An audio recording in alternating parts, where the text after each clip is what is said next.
Bismillah. Oke, perang Uhud ini terjadi ketika tahun ketiga. Tahun kedua perang Badar. Tahun ketiga perang Uhud. Di perang Badar semua ikut saya.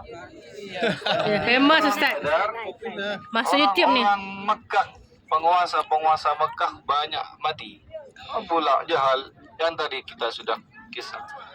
Utbah bin Rabi'ah ayah Hindun. Utbah dan Syaibah, kakak beradik. Adik-beradik, sorry. Kemudian anak Utbah, Walid bin Utbah bin Rabi'ah. Dan yang lain-lain, termasuk majikan Bilal punya. Siapa nama dia? YouTube. Namanya adalah Umayyah bin Khalaf. Ada. Majikan Bilal. Ada Kak. Orang-orang besar Mekah, majoriti banyak meninggal mati di perang Badar. Terutama di pihak keluarga Hindun, karena ayah, paman, dan saudara, kakak, abang dia punya meninggal di waktu perang Badar. Dendam mereka diketuai oleh suami Hindun. Siapa nama dia? Abu Sufyan. Nama suami Hindun Abu Sufyan. Dia mengumpulkan sahabat kawan-kawan dia lebih kurang 3.000 pasukan Mekah yang datang mau menyerang Madinah. Nabi kemudian mengumpulkan sahabat lebih kurang dalam 1.000 sahabat yang ikut perang Uhud. Ketika sampai di suatu tempat namanya, besok kita mau buat lawatan, Masjid Syaikhain. Di tempat tersebut ada 2 orang tua, suami istri Yahudi. Nabi kemudian memeriksa sahabat dia punya.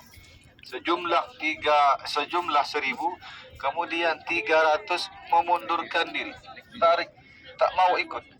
Dialah kawan-kawan Abdullah bin Ubay bin Salul yang tadi kita sudah kisah. Ketika orang munafik mau mengecilkan hati kaum muslimin. Ketika kita mundur, maka ada efek kaum muslimin berkurang jumlah kan. Jadi macam ada berkurang kekuatan pasukan. Tapi Nabi di tempat tersebut meyakinkan orang Islam, menguatkan hati orang-orang Islam dalam melakukan peperangan dengan orang-orang Quraisy yang datang dari dendam. Datang ke sini, lebih kuranglah area perang di sini. Nabi menggunakan Jabal Uhud sebagai sebagai benteng lah, sebagai perisai dari sebelah kanan, sedang dari belah kiri Jabal Rummah. Jadi total jumlah pasukan Islam lebih kurang 700 orang. 50 orang dipimpin oleh Abdullah bin Jubair. Ketua dia Abdullah bin Jubair di atas Jabal Rummah memegang panah sejumlah 50 orang. Kenapa Nabi buat strategi macam tu? Karena di pihak musuh ada Khalid bin Walid. Siapa Khalid? Panglima perang Islam terkuat selepas masuk Islam. Ini belum masuk Islam. Nabi sudah tahu kekuatan Khalid bin Walid. Dia pakai kuda dengan dia punya kawan-kawan. Khalid bin Walid orang kafir datang dari lebih kurang dari sana, dari sebelah gunung datang. Umat Islam lebih kurang di sini. Insyaallah. Khalid bin Walid dari arah mereka kanan, dari arah kita kiri, dengan memakai kuda datang sini. Jadi dipanah sesuai strategi Nabi. Nabi memerintahkan menang atau kalah jangan turun. Itu pesan Nabi. Menang atau kalah jangan pernah turun. Jadi ketika Khalid bin Walid menyerang dari arah kanan, mereka punya pasukan panah dari atas. Tak mau karena panah. Pulang pusing balik. Tak boleh menembus pertahanan umat Islam karena sudah dengan strategi Nabi yang bagus. Yang bawah perang pakai pedang dan perisai, yang atas dia panah. Pasukan kuda. Sehingga pasukan kuda ini kan mereka cepat. Tidak boleh lalu menyerang balik daripada belakang umat Islam. Sehingga mereka terpukul mundur. Ada 2 fasa di perang Uhud. Fasa pertama mereka menang. Umat Islam menang. karena mengikuti strategi Nabi yang bagus. Fase kedua, perang lagi. Nah, jadi ketika fase pertama selesai, mundur mereka, pulang balik sana. Pusing, pening. Apa nih? Kenapa kita kalah? Orang yang 50 orang di atas mengira mereka menyangka mereka sudah balik dan turun, melupakan pesan Nabi, turun daripada Jabal Uhud. melihat banyak harta yang mereka tinggalkan, harta perang, pedang, perisai,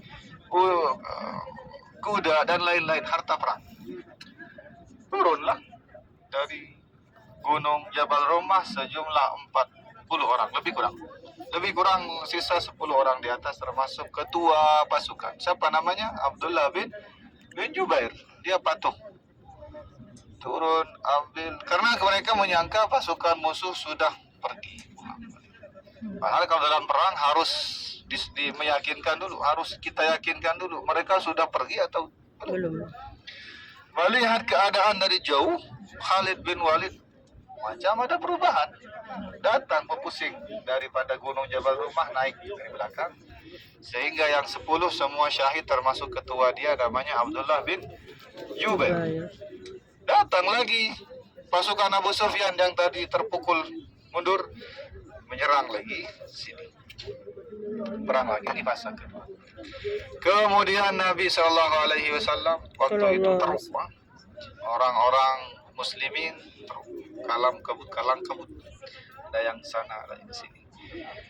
Ada seorang sahabat muhajirin namanya Mus'ab bin Umair. Ini sahabat yang wajah dia, rupa dia, badan dia mirip dengan Rasulullah SAW. Nah, ketika Mus'ab bin Umair ini bertugas sebagai pemegang panji. Zaman dahulu kalau perang, ini panji menjadi patokan, bendera. Kalau masih berdiri berarti masih kuat. Jadi Mus'ab bin Umair ini yang dibunuh oleh pasukan musuh. Dia ditusuk sampai 70 tusukan pedang untuk merontokkan ini, menggugurkan panji. Kemudian yang kedua ada Abdullah bin Jahsh. Ini kalau saya tak silap antara Mus'ab bin Umair dan Abdullah bin Jahsh.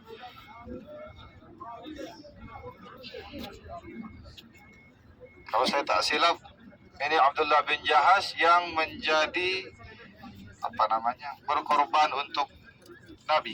Dia yang menghalangi pedang-pedang yang ditusukkan pada Nabi sampai dia meninggal. Macam inilah.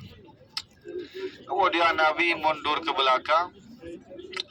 Kita besok ke sana, ke Jabal Uhud. Ini ada tempat namanya Syigil Mahras. Ada sebuah gua, Nabi masuk situ, kecil.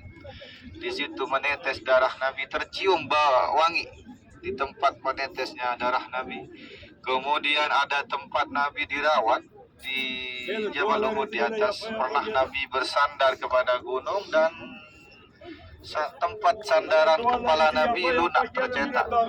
Di situ juga ada darah Nabi menetes, harum wangi di sana. Karena darah Nabi SAW.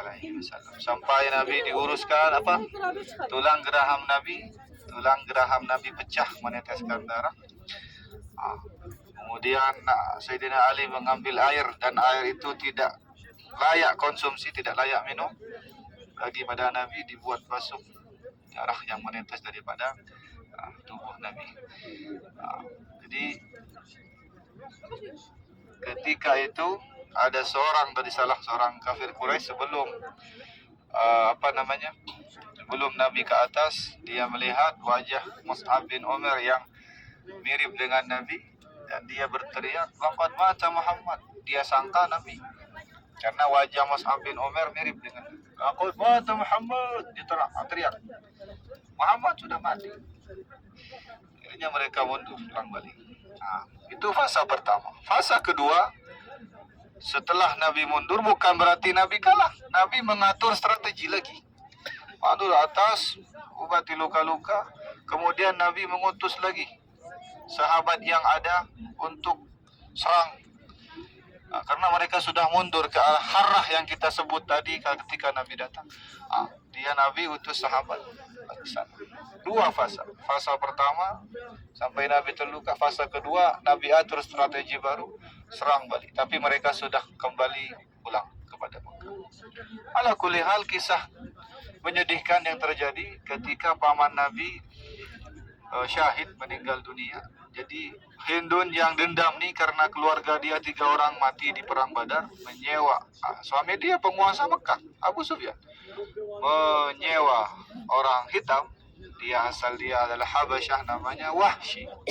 Kalau raja Habasyah Najasyi, dia punya nama Wahsy.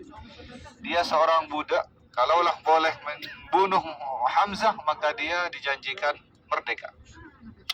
Dia orang hitam ni ahli lempar tombak dari jauh. Kalau orang Arab perang pakai pedang saja, pedang dan perisai atau panah. Ini kalau orang hitam ni pandai lempar tombak dari jauh.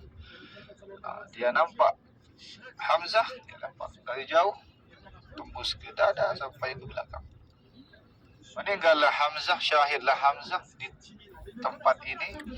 Kemudian selepas musuh pulang semua ke Mekah, Nabi datang mengurus jenazah-jenazah sahabat yang syahid, termasuk paman dia yang Nabi temukan dalam keadaan macam itulah. Dada dia terbelah, jantung dia kena keluar, dimakan tadi oleh Hindu, dikunyah, dimuntahkan lagi.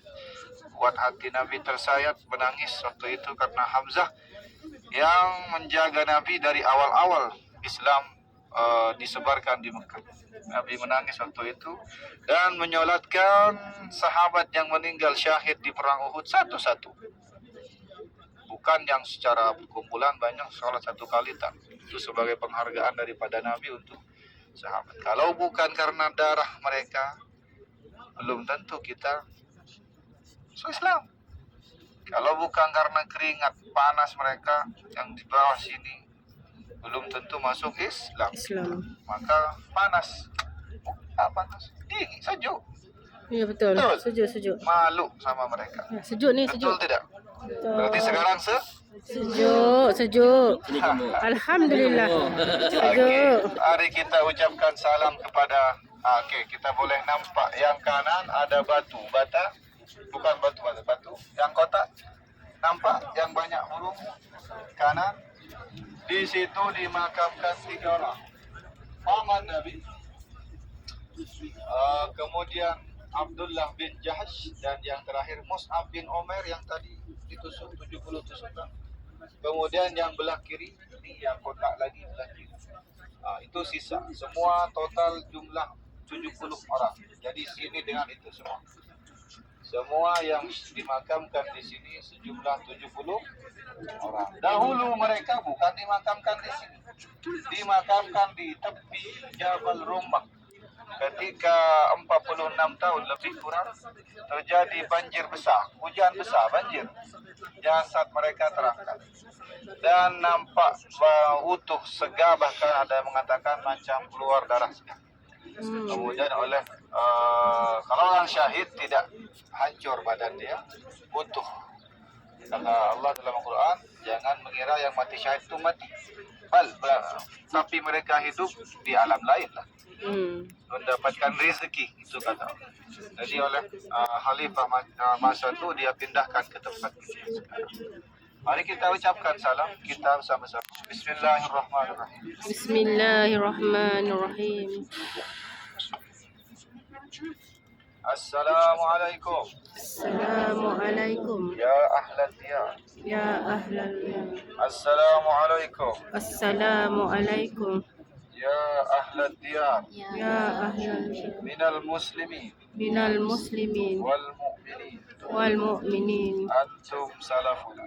Antum salamuna. Wa nahnu. Insyaallah. Assalamualaikum. Assalamualaikum. Dara qawmi mu'minin Mu'minin. wa atakum Ma tu'adun. Gadan muajjalun wa Muajjalun. inna Wa inna insyaallah bikum lahikun lahikun. antum lana أنتم لنا سلف سلف ونحن لكم ونحن لكم تبع. تبع. السلام عليك السلام يا عليك سيدنا يا سيدنا حمزة حمزة ابن عبد المطلب. بن مطعم. السلام عليك السلام يا عليك عم رسول الله يا أم رسول الله صلى الله عليه وسلم. صلى الله عليه السلام وسلم. عليك السلام عليك يا أخ النبي. يا أخ النبي. السلام عليك السلام عليك يا سيد الشهداء. يا سيد الشهداء. السلام عليكم السلام عليكم ورحمة الله ورحمة الله وبركاته. وبركاته. السلام عليك السلام يا عليك سيدنا يا عبد سيدنا الله عبد الله بن جحش ابن عمه ابن عمه ابن عمتي ابن رسول عمة الله رسول صلى الله الله عليه وسلم. صلى الله عليه السلام وسلم. عليك السلام يا عليك سيدنا يا سيدنا عبد الله ابن جبير. ابن جبير. السلام عليك السلام يا عليك سيدنا يا سيدنا مصعب مصعب ابن عمير. ابن أمير. السلام عليك السلام عليك السلام عليكم السلام عليكم وعلى سيدنا وعلى سيدنا وحبيبنا وحبيبنا وشفيعنا وشفيعنا رسول الله رسول صلى الله الله عليه وسلم. صلى الله عليه وسلم. الفاتحة. الفاتحة. بسم الله الحمد لله رب العالمين. Sila mungkin nambah doa, mau kirim apa kita silakan. Kalaulah sudah kita ambil gambar bersama. Terima kasih.